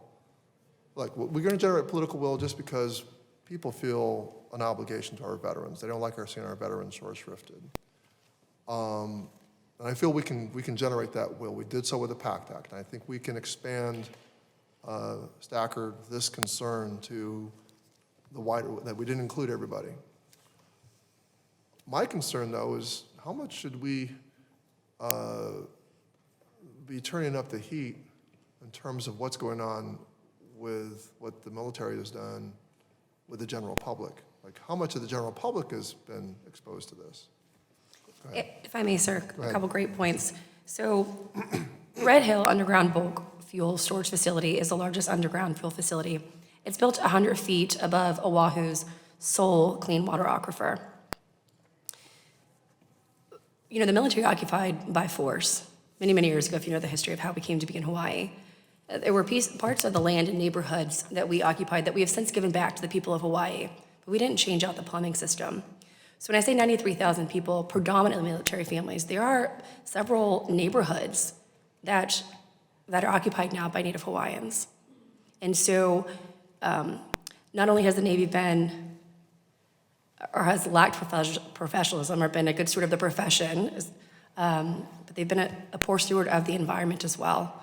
And you spoke, Jake, about accountability. This piece is hard for me, and while I filed for DoD whistleblower protection 3 years ago, and the retaliation that I faced is the lack of accountability. I'd like to highlight that Admiral Sam Paparo was the Pacific Fleet commander at the time of the Red Hill water crisis. Throughout the entire time, the entire decision, the comms plan, the transparency or lack thereof with the community. If anyone knows, Admiral Paparo was then nominated after the Red Hill water crisis to serve as the Indo-Pacific commander, and that's where he currently sits today. I went to his confirmation hearing because I felt like it was a slap in the face to every service member who had been impacted by the Red Hill water crisis that he would then be given, regardless of his level of expertise in the Indo-Pacific, that he'd be given another opportunity to impact people's lives and military families' lives. At his confirmation hearing, Admiral Paparo vowed to restore the trust with the community. I'd like to highlight that the EPA established the CRI, the Community Representation Initiative, in order to rebuild trust and for us to bridge the gap and to help the Navy and the Defense Logistics Agency rebuild the trust. Since Admiral Paparo took command of Indo-Pacific, the Navy has not attended a single required meeting with the public. That's been over a year. The Indo-Pacific claims their motto is ready now. I'd also like to highlight that our soldiers, our service members, our airmen, are not mission ready if we are poisoning them, if they are sick, if they don't have trust in their own institution, and certainly not if their children, their innocent children, have been poisoned and treated like collateral damage on American soil. Thank you. Thank you. Is it Marcus or Marquise? Marquise? Marquis. Okay, Marquis. Thank you, Ranking Member Takano. And for everyone who's here this morning, DAV and MOA put together a collaborative report after the passage of the PACT Act, because we saw, and as we've heard this morning, the PACT Act, being the great bill that it was when it passed, didn't cover all toxic exposed veterans. And as you've heard this morning, on the domestic side, there are a lot of families and veterans that have been affected. And in our report, there are a bunch of recommendations, and I hate that I didn't get an opportunity to speak before Representative Brownlee left, talking about introducing legislation to help take care of the remaining toxic exposed veterans here and abroad, because that's what our report suggests. There are recommendations in our report that would help influence you all as legislators to write legislation to help take care of all of the other veterans that weren't covered by the PACT Act. And just a couple key points that I would like to make, and you've heard around the table, is acknowledgement.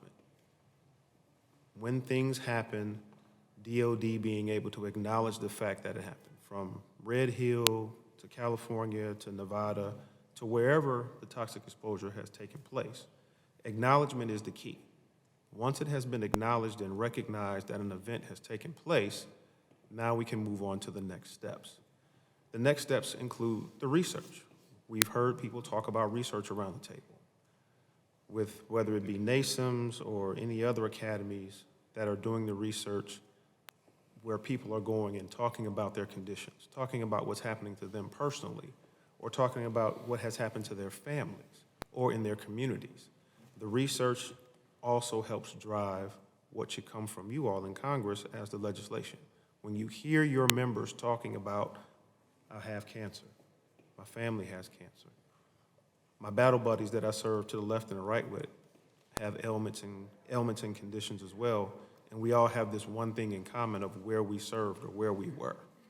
I mean, that's like me and my family. I live right outside of Fort Detrick in Frederick, Maryland.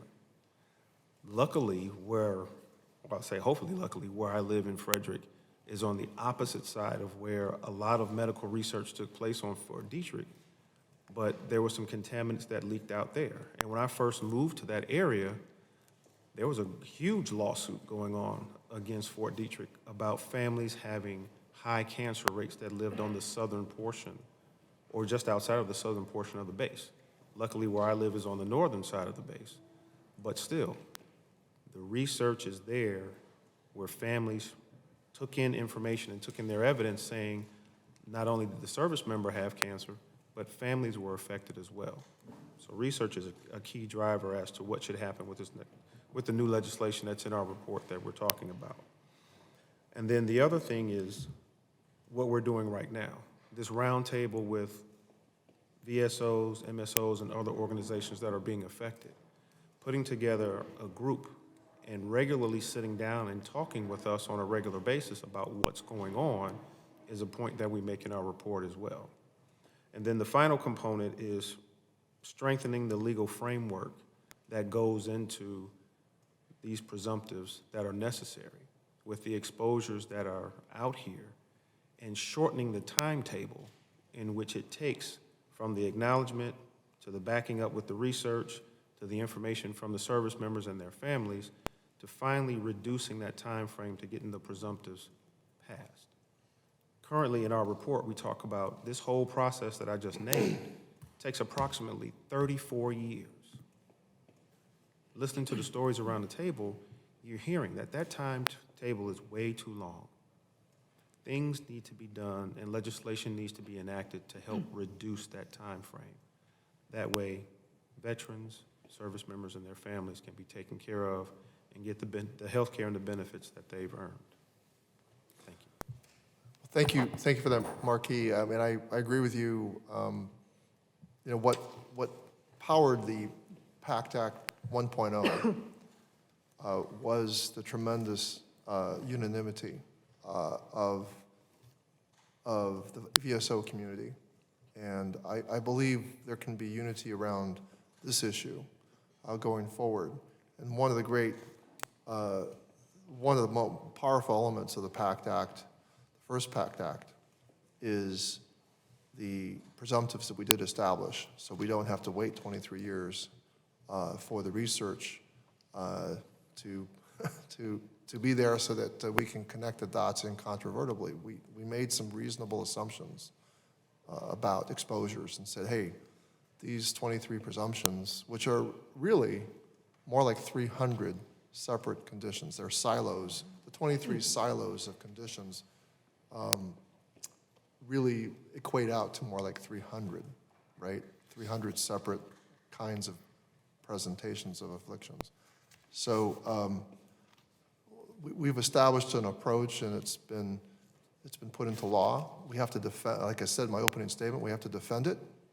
It's under attack, make no mistake about it. But we also have to complete the job, complete the mission. I want to move on to Nancy. Where's Nancy? There you are, Nancy. Go ahead. Thank you. Oh, one more thing. Don't worry about that Ms. Brownlee's not here. We've got a whole, my staff is here. It's all being recorded. And we probably even have some of staff from the members here. So this is a very powerful meeting that we got people all together. There's a lot of different VSOs here, and I think you know, brains are clicking, and you know, this is the beginning of something new. So go ahead, Nancy. Right. And thank you for hosting this hearing, and thank you to your staff for setting this up. And thank you also to all my VSO colleagues. Your stories are truly inspiring. And I agree with Marquis, we can do a lot with this forum. I just want to make a couple points actually to reinforce and or complement others already made. And I'll start with the PFAS and the AFFF. And DOD is cleaning up its PFAS on its installations around the nation. It estimates it will need to remove more than 2 million gallons of AFFF concentrate from its facilities and its mobile assets. Just to give everybody an idea of the size and the scope of that particular issue. So please keep that in mind when you talk about this issue.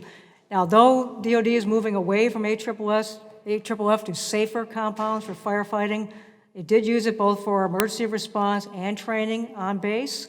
And where they did, it did seep into the soil, seeped into the groundwater, and that affected not just the service members there, but also veterans who were previously stationed there and their family members. And as brought up by a couple of my colleagues, Betty and Marquis, it's essential to have a solid notification process for all persons affected. Because, and somebody else mentioned, if you can catch a disease in its early stages, much greater chance of curing it. So it's vital that we have a solid notification process going forward for those exposures of both service members and their families. And next, I want to advocate for a piece of legislation.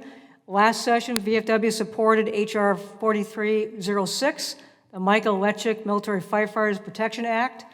And in this Congress, Congressman Bacon just introduced the bill for this year, H.R. 2244, very recently, in fact, on the 21st of March.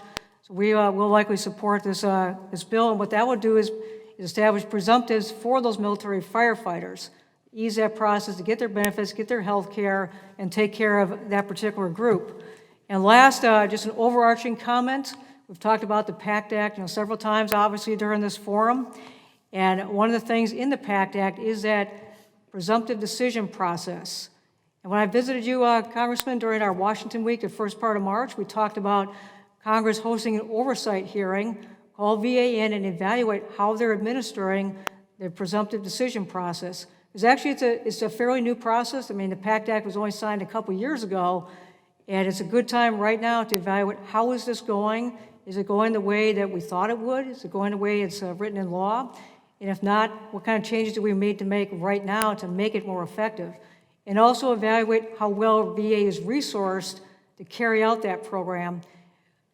As Mayor Marquis says, these things take a long time, and VA really should be resourced so they can do more than one formal evaluation simultaneously to get through all the possible toxins and diseases out there that are emerging that they need to evaluate. And so thank you very much for the time. I'd say in response, that VA has not been very transparent about what they're cutting, what contracts they're cutting. I'm very much worried about this particular unit within the VA that you just spoke about. And so I'm very concerned about the VA's research capacity generally. We've seen outside of VA, CDC, NIH, HHS, tremendous numbers of scientists being cut on different areas, and so research looks like it's expendable. Unfortunately, we've come to the end of time that we have today, but I want to just recognize, if you have very brief things to say very quickly to get on the record, let me just start with, I can't see your name because it's up. Eileen Huck. Eileen, National go ahead. Military Go ahead. Family Association. Yeah. Thank you, Ranking Member Takano. I do understand we're at time, but I wanted to thank you for having this roundtable, and thank you especially for including the voices of military families, because as my VSO colleagues have, including Mandy and Candace have said so eloquently, the family members are also impacted by these environmental contaminations. Military spouses and military kids are drinking contaminated water, breathing contaminated air, living in houses that are infested with mold, and no service member parent should be expected to do his or her duty while worrying about the long-term health of their family members, their wife, their husband, their wife, their children. And so I appreciate everything that's been done to highlight the long-term health implications of these toxins.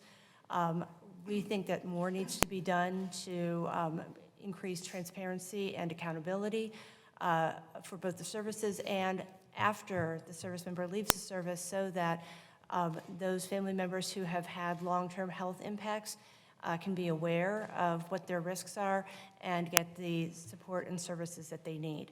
So again, thank you for including us as a military family organization and for making sure that military family voices are heard. Thank you. Thank you.